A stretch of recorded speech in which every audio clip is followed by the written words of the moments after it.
Welcome to the Museum and Historical Places Showcase. We will hear from leaders from grassroots organizations Esther Armstrong Sankofa Children's Museum, Dr. Joan Martin Great Blacks in Wax, and Ronald Miles, our JY Chickweb Council.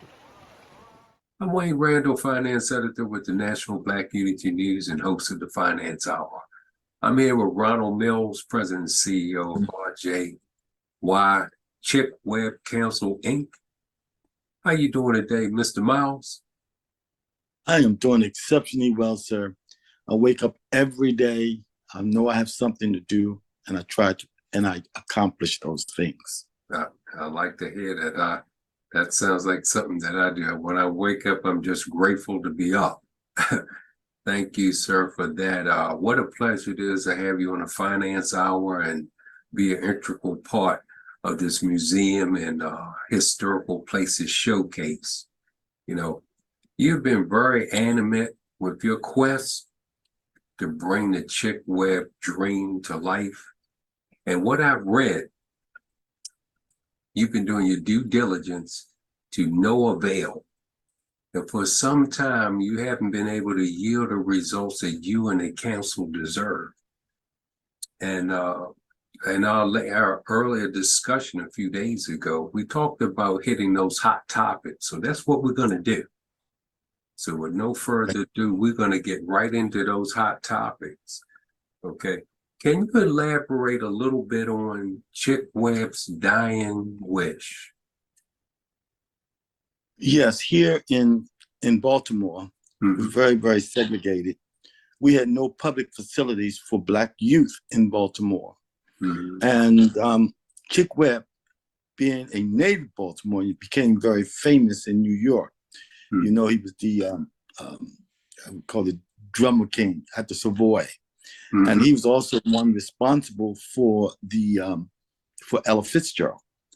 But anyway, knowing his community here in Baltimore being segregated, we had no outlet for Black youth. So on Chickweb's deathbed, he was being helped by Dr. Ralph Jonathan Young. And he has said to his doctor that he always wanted to contribute and give something to the Black community of Baltimore. And what he said to the doctor, he said to call his friend Joe Louis, that he would fill any house. And that is what Dr. Young did. He called Joe Louis, and for the first fundraiser to build the recreation facility, Dr. Young convened members of the Rhythm Club in New York. They included people as Ella Fitzgerald, Jackie Montgomery, Duke Ellington, Louis Armstrong, the Ink Spots, as well as the Nicholas Brothers. And there were so many other entertainers. And they came to Baltimore and did a fundraiser at the 5th Regiment Armory, whereas 7,500 people showed up for that particular kickoff benefit for the Chickweb Rec Center. Yeah. And that's what occurred. But actually, it took, and again, the Black community here in Baltimore actually appealed to both the city of Baltimore and the YMCA, who both found that they could not do anything financially. So again, this was Chickweb's death wish, that he wanted this center, and it was done. So here we are. So the first fundraiser was held in February 1940 at the 5th Regiment Armory. And it's reported that over 7,500 people have showed that the tickets was $1.15. And the place was boiling and just filled up. And by the way, Joe Louis was the MC, and because he was a very good friend of Chickweb, who they respected very much. The other thing that happened was after that fundraiser, you know, we had World War II. World War II broke out, and Dr. Ralph Jonathan Young with his recreation committee that included many Black doctors of Baltimore. Again, this was a Black initiative. They then put the money in war bonds after that first fundraiser in order to help with the war effort. So after the war, Dr. Young reconvened the committee, and they then had a call to the Black community of Baltimore You had the Baltimore Elite Giants, the Negro League champions, the baseball league champions, who did an exhibition ball game. You had the Afro-American newspaper did a fashion show. And then, of course, the small Black benevolent groups around the city and individuals contributed to the first leg of the Chick Webb Memorial Recreation Center that is located in East Baltimore. That's at 623 Eden Street in Baltimore. Actually, it's only about 2.5 blocks from where Chick Webb was raised. He was raised in the 1300 block of Ashland Avenue. So that's some of the demographics and the layout of East Baltimore. Mm-hmm. So that's pretty much the story. And during those early days, let me tell you, because Chick Webb's death wish was this. He says, I want our youth to be deterred from juvenile delinquency to become good citizens. Yeah. I learned at the age of 69, I learned that I actually was one who accomplished that dream. At 9 years old, I learned to swim at Chick Webb. I learned to swim there. I became a lifeguard. It helped me pay my way through school and take care of my family. So, but it was not until I was 69 years old did I learn of Chick Webb death wish. And I'm sure that there are many, many more people here in Baltimore and probably around the country that actually came through that recreation center and is not aware of what Chick Webb's death wish was. But that was his death wish. And I feel very much, I just feel that this is something I need to do as being one of those persons that came through the Chick Webb Center. Absolutely. I would say this to you. There's so many more. When you look at the legacy of Baltimore and its athletics, you had Muggsy Bogues, you had Sam Cassell, you had Reginald Witt. All of those guys, I am certain, came through that Chick Webb Center as youth. You're certain about that. That's that whole East Baltimore situation down in Dunbar. Absolutely. So it was actually right next door to the old Dunbar. Mm-hmm. And then I should also say that the center was built and opened in November 1947. So right now we're in the 75th year. Mm-hmm. But in 1949, the city of Baltimore did step up and they put a swimming pool in there. Mm-hmm. And that was to accommodate Dunbar High School, which is right across the street. Mm-hmm. So again, that then provided that recreational for the East Baltimore community. I learned later on that in 1953, the Chick Webb Center had a team called the Webbmen, and they won the state championship in swimming.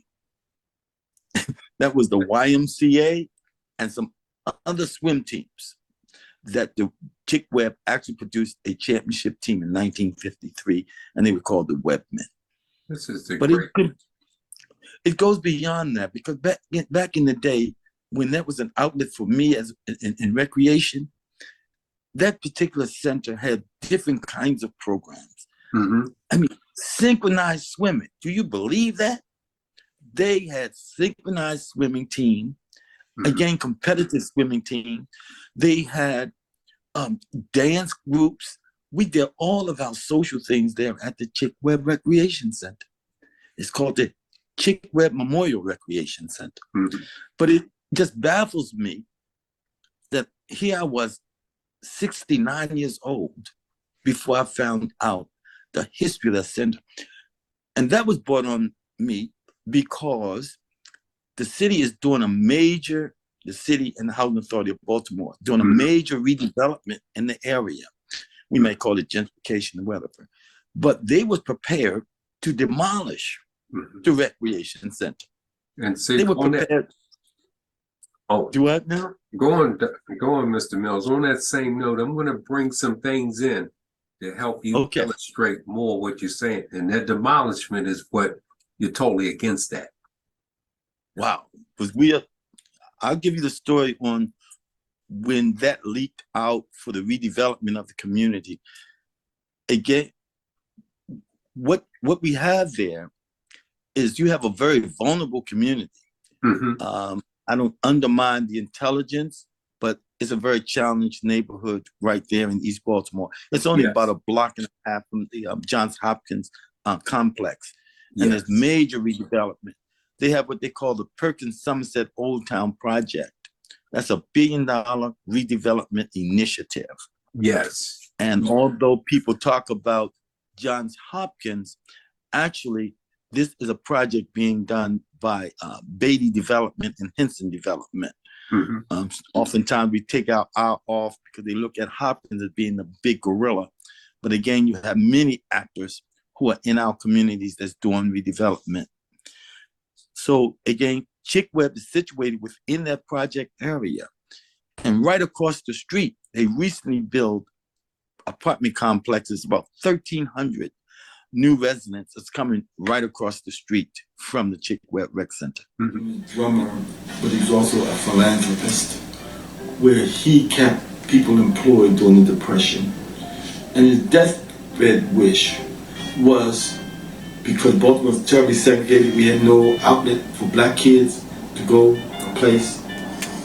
And his deathbed dream was he wanted to have this center built to deter youth from juvenile delinquency and for them to become good citizens.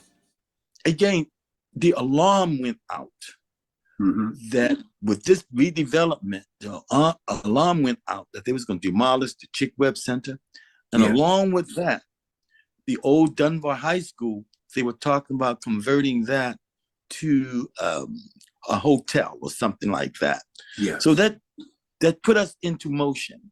That really put us into motion. And when I say us into motion, we had a lady named Miss Myrtle Congdon, who called the first meeting that was in April of 2016 that talked about this issue. And that's when I volunteered to participate with what was later called the Dunbar Coalition. Is she and with because of my back, what was that now? Mr. Mills, is she with Parks and Recreation? No, she isn't. She's a volunteer. She was a Dunbar grad. Okay. I read her name somewhere in the paperwork that you gave me. Okay, no, she was formidable in creating the Dunbar Coalition, which is an ad hoc based group that was going to be opposed to the demolition of the Chick Web Center. Yes. And it's very important that when we first came together, we attempted to have the whole area in and around Chick Web and Dunbar and Huntington Williams built several other buildings in that footprint. And we attempted to first go for a historic district, but again, having to watch bureaucrats, they told the community that they didn't want it to be a district. We had no knowledge of the redevelopment that was taking place, the comprehensive redevelopment. So they then said, we expect for you to go after individual property owners for historic designation. And with the Dunbar Coalition, we just centered on the Chick Web Memorial Recreation Center as our first step. Rather than the district, we went after the different property owners. And Chick Web is under the Department of Recreation and Parks, the city of Baltimore. Okay, and I understand that's what you want to get changed. Absolutely. Do you see the picture I pulled up? I shared my screen. Okay, and that is a picture of the Chick Web Memorial Recreation Center as it stands today. Yes. Yes. It's just so much wrapped up into this. So as we moved along, we went through a whole process of learning about historic designation, and that was with the Dunbar Coalition. And we were successful. We had to go to our city council because the city council person had to put in the legislation for the center. Right. And after he put in that legislation, as community activists, we participated in all of the hearings. It goes through several steps of becoming historic. And the two major steps was the planning department and what they call CHAP, the Commission for Historic and Architectural Preservation, where they then put together the justification for historic designation. And so again, that was put in, the councilman who put that in, name is Robert Stokes. Yes. He was initially during the early days, he was initially running for city council. And once he was elected, we then sent him a letter to have the center designated historic, and he put in the legislation to do that. And we, as the Dunbar Coalition, had to follow through on that. And what that entailed was having to go to the different hearings. And two of the major hearings was the planning department and also the Commission for History and Architectural Preservation, what they call CHAP. Okay. And I tell you, so what came out of that? Oh, what came out? They all both approved. But the thing was, I have to say that there was slippage on the part of the legislative part. We was coming up to the 70th anniversary in November. I remind you, the bill was put in April, and we were coming up in November for the 70th anniversary of the Chick Webb Center, and there was no movement on the bill after July, after the CHAP. So we came up to November, which was coming up to the 70th anniversary. Okay. Because it should not have taken it took 8 months. And that's because I believe the bill was not being shepherded by the legislative official. Right. And as we were coming up to the 70th anniversary, I then testified before the Housing and Community Development Committee that was coming up to the 70th. And I strongly appealed to them to make that legislation go. And Councilman Bullock, I forget what district he's in, but anyway, expedited the legislation where we were successful in having the building designated in its 70th year. Okay. At least something prevailed. But this gentleman named Stokes, he did nothing. I would have to say he did very little. There was some missteps. As a matter of fact, one of the major missteps was when we had about 25 people that went to the hearing for the planning department. And there's a requirement of posting the notice to the community 10 days before. We get to that particular hearing, that was in July. We get to that particular hearing and it wasn't posted, and the planning department was not going to hear it. But myself and another person, we appealed to them, and they waived the signage notification and allowed us to move the bill ahead. But again, that was a misstep on the part of the councilman who was to post for notification to the community of the hearing. So that just wasn't too nice. But again, that was, do what now? It wasn't. I read no. So, but at the same time, the same councilman from this inception has indicated what he has done. And you're supposed to bring your constituency along that you're doing with them, but he consists that he did things. As a matter of fact, this was another issue.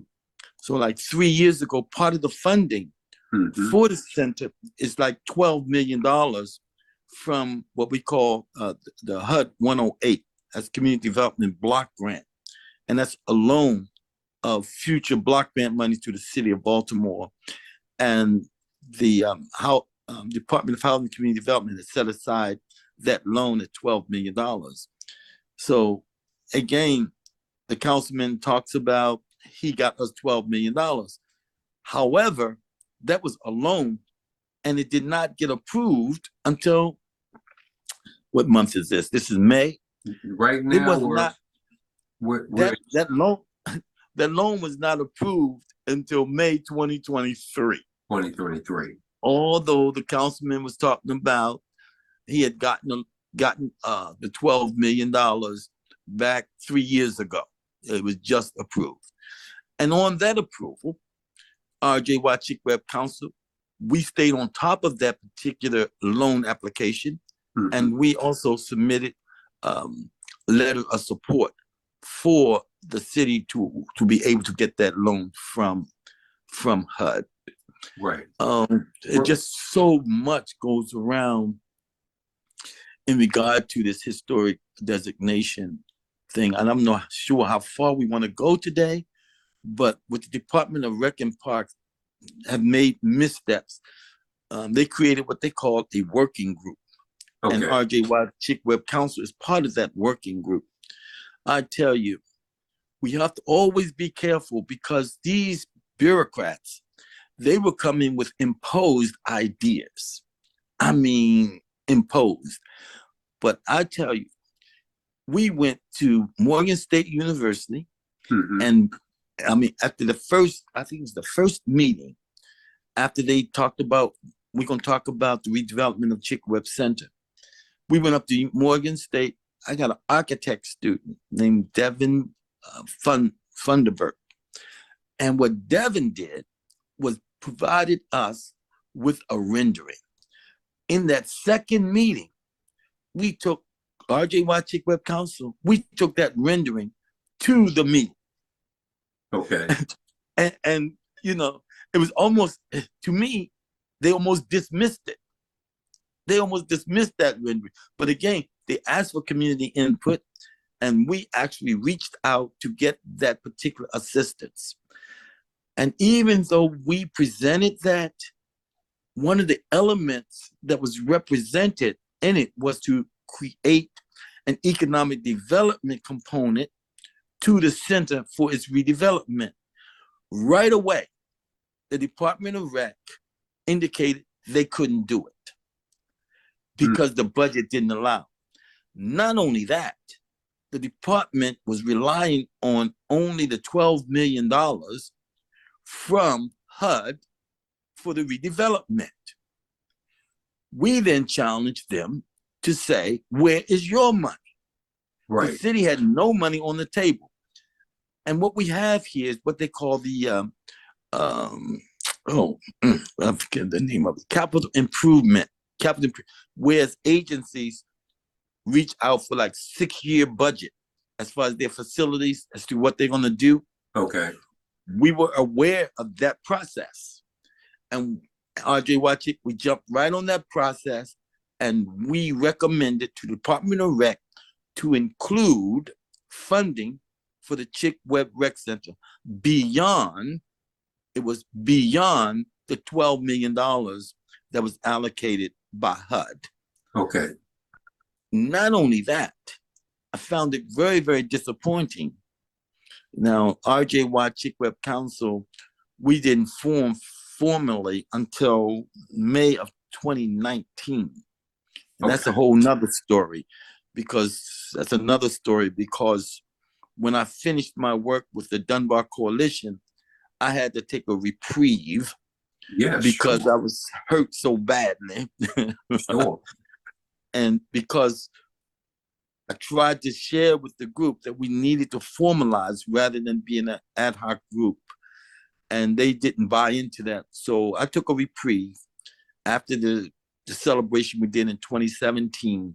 And then I created, with some others, the RJY Chick Web Council as a nonprofit standalone organization. Okay. And our mission statement is to look at the sustainability of the Chick Web Center, as well as looking at the bordering neighborhoods on how we be able to assist in the bordering neighborhoods, as well as the Chick Web Center. That's our major, that's our major focus. But not to deny, not to deny the assistance that's needed in that vulnerable community, as redevelopment is taking place. Around him to make that happen. The first festival was in 1940 when they did the thing over at Rich Fifth Airman Army. With 7,500 people showed up. The tickets were down 15%. That's where all the national artists came. And then you had the Baltimore Elite Giants who did an exhibition ball game, and the Afro-American did a fashion show. And then if you look at our chart, the advertising, you'll see all those black businesses that supported that concert.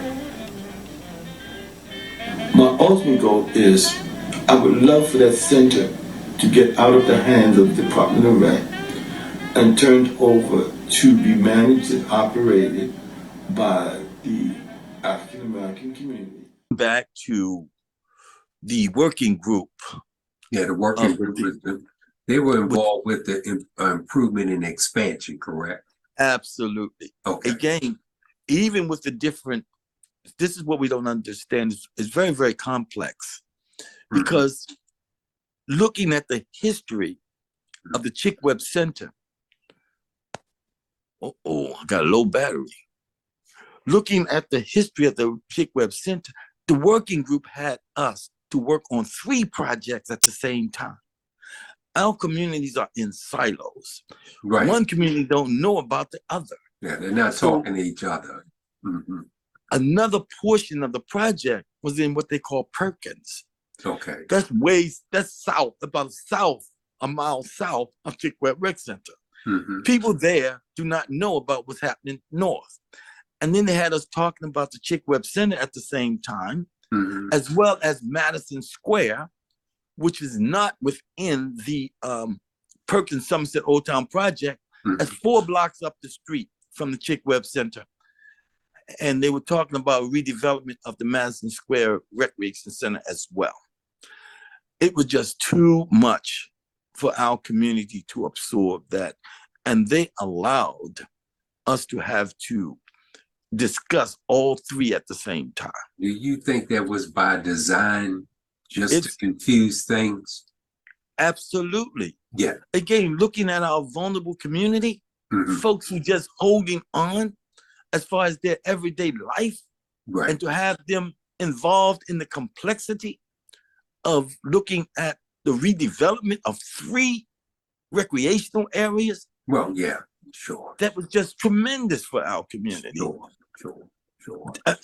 And you would think that even the representative, the legislative representative would say that was too much for my residents.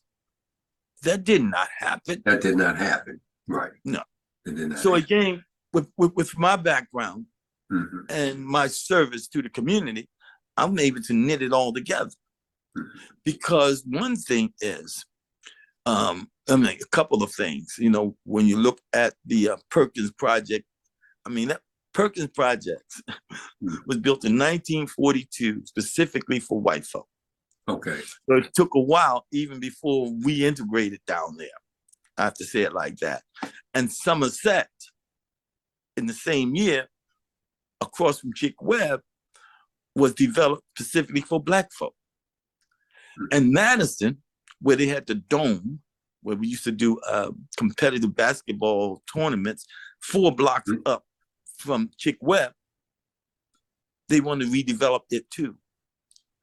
But a community is being sidewinded because they had no funding for Madison Square. This was all projected, but we had to go through a process. But coming back to the Chick Webb Center and knowing the capital improvement, because in 2016, the Department of Rec had $12 million on the table for Chick Webb, but it disappeared. See, if folks don't keep an eye on capital improvement funding, it get redistributed. So I suspect that when the project for what they call the Choice Grant came in, and it was projected that it's going to create a new YMCA to replace the Chick Webb Center, they redistributed that $12 million. I was just ready to ask, was out of that 12 million, any of that money earmarked for the Chick Webb Center? They redistributed that. The new funding, the new $12 million came from what I spoke of before, Mhm. the 108 HUD loan Right. that replaced that initial $12 million that the Department of Rec had projected for use of renovating Chick Webb. But it was taken off the books when the Choice Project came on board. Mhm. And that was probably in about 2016, I believe. Yeah, so that's when they came up with that whole Perkins Somerset Old Town redevelopment. This is very, very complex. Yes, it is. I read through what you were telling me all of yesterday, all of it. And I saw Somerset, Madison, Perkins. I saw all of them. And I was thinking, wait a minute. We're talking about Chick Webb, and how do we have these other entities tied in? But as you're saying, that's what makes it complex. And not only that, Yeah. but the other thing is, Mhm. even at Chick Webb, now Madison, 4 blocks up the street. Now I told you about the historic swimming, because one of the things that we propose, there's a building next to Chick Webb. It's the Huntington Health Department building where the health department moved, Okay. and that site was available. We had proposed to expand Chick Webb out to include a maybe an extended Olympic pool or NCAA size pool. They restricted us within the footprint, never disclosed the disposition of the health department building. Okay. But then they're proposing to put the swimming at Madison, which is 4 blocks up the street. And up there is more residential redevelopment rather than any kind of commercial. But if you look at the Chick website, it's close to downtown. It's Yes, close it to is. some new hotels. Mhm. It's close to some other historic areas. I said, how come not here versus up the street? Right. I just get overwhelmed with the professionals. Right. Like I was, And then the vulnerable communities yes. that look for themselves. So even, and it's very difficult. I don't have my maps or whatever, but if you see where Madison Square is,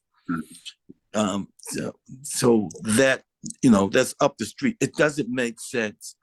And then the other thing is, again, with my background, I had to do the demographics for the area because they were talking about putting another playground in the area.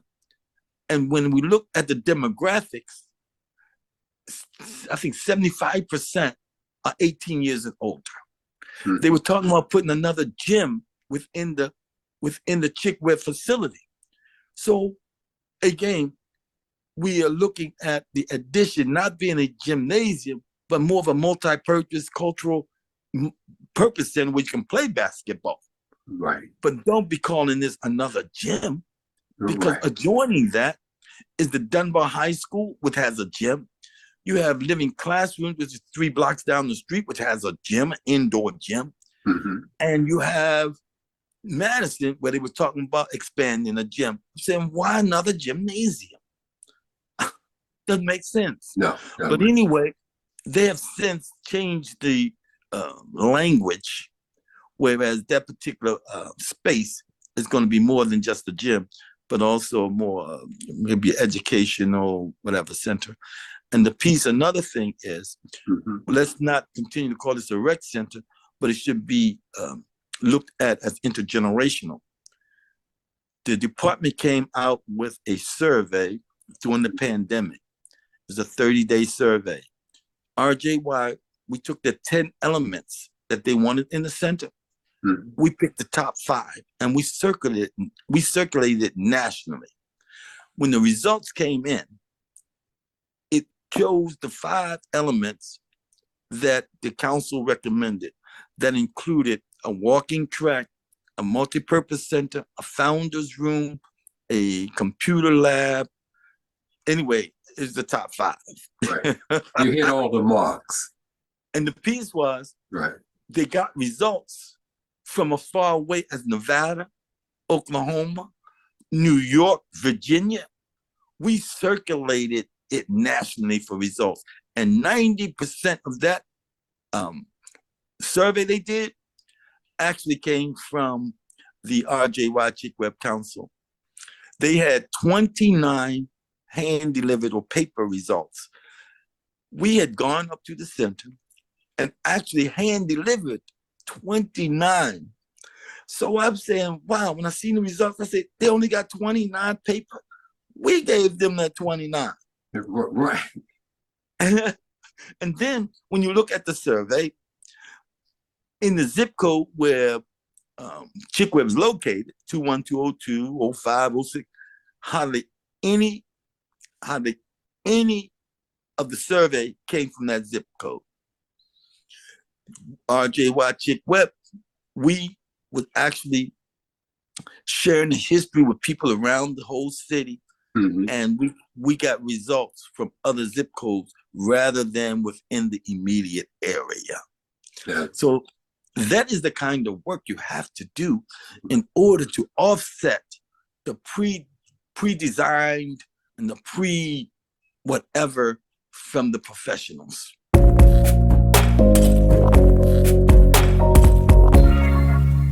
That's right. It's appalling. I mean, I could see why you had there somewhere and then you took a little reprieve. You needed to go somewhere on an island or a beach and just relax for a couple of months. I mean, just the stress of it alone. You know, well, I think one of the assets that I have is that I'm more like service oriented. I'm not looking for anything. The other thing is, and I found very, very interesting, was when Dr. Young went to get this center done. At the concert, he made a very heavy statement. He said, we are going to show you, ChickWeb, that we are unified. The days of begging are over. Yes. He said the days of begging are over. Yeah. So even with the RJY ChickWeb Council, I have not applied for any kind of grants or anything from the city because oftentimes people get complicit and they lose their sense of advocacy. So I rely mostly on donations of people recognizing the work that we are doing and getting it done. Right. I keep the overhead, I work free. So I keep the overhead very, very low, and we just deal with very essential things.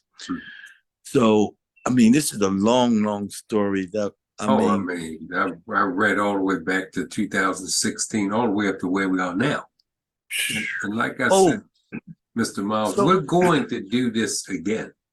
You know, this is going to be the first part of this series you talking about that. And all we're going to do is pick right back up in the next one, where you are and where you're going. Yeah, I would have loved to have broken this down to how it all began. I believe I went over that and the challenge we did in order to get the historic designation. And this third phase now is improvement and expansion. And even now, in celebration of the 75th year, the RJY ChickWeb Council, we are celebrating. We've done 2 concerts. One was at a paid one for Keystone. The other was community-based. Yes. And that was free to the community. Wasn't that in Wyman Park? No. I'm coming up to that one. Okay. The free one was at Dunbar High School, which is right down the street. Yes. And that was focused, and we had local talent there. Marvin McDowell, who trains folks in boxing, he was the MC. Okay. And then we had performers who did the Ella Fitzgerald stuff, and we had dancers. So we're documenting that, what we did back in November. Okay. And recently, we Miss Stephanie Crease just wrote the biography of ChickWeb. Here is a lady in New York, and she also wrote of Dizzy Gillespie as well. But I'm hooked up with Miss Crease. Her name is Stephanie Stein Crease, and Dr. Wells out of Arizona State University, who's been assisting me as well. Good. But their input on the professional or the academics, they said, how did you pick ChickWeb to write about? She said, you can't let them die. here locally know about Chick Webb. Not only was he a band leader, but the philanthropy that he did in New York during the Depression to keep people in.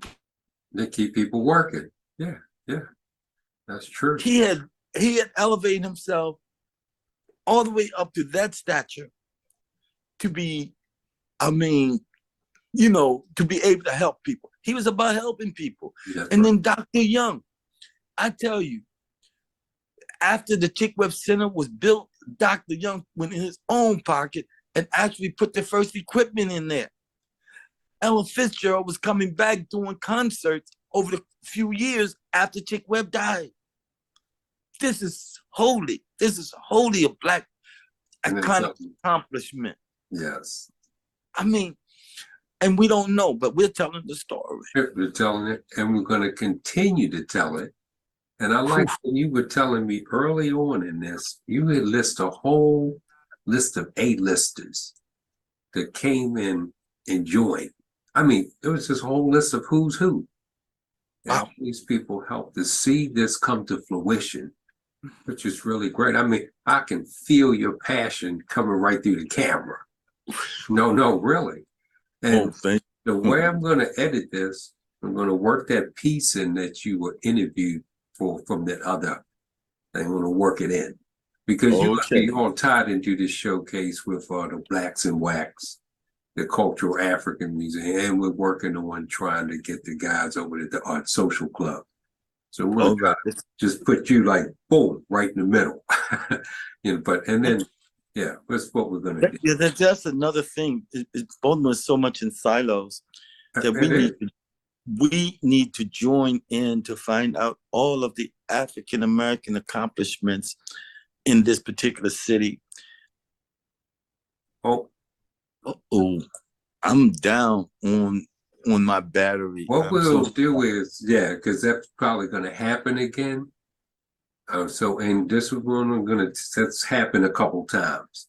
So in closing here, and like I said, I give you my word, we're going to do this again. That'll be great. You just lead off of what you want to say lastly. Well, I just have so much on my head. I mean, it's just so much. I'm actually writing. I actually started writing my journey for historic designation. Okay. I put that on paper and I'm be putting it in some kind of book form sometime. But this has to be written, and it has to be written. Oh yeah, you have to tell. The story got to be told. Yeah, the story got to be told. You know, like you said, literarily and visually, but you want to put it in a book form. Absolutely, I have to. Yeah, absolutely. I have to, and it's not going to be no shortcuts. I'm going to point out the truth. The truth of our Black legislators. Let me tell you, Chick Webb is situated right in the Black community that has had Black legislators for years. Yeah. For years. Yeah. And if you had seen that place, how it went to disrepair, no investment, and I have to challenge the city. I couldn't go to Clifton Park, Drew Hill Park, Patterson Park, Carroll Park. So even getting funding, I had to say, oh, this is what you invested there, this is what you invested there, this is what you invested there. What about here? What about here? And it's still nominal. Yes. Like you said, the city is in silos. There's no communication. It's just a blatant disregard for the history.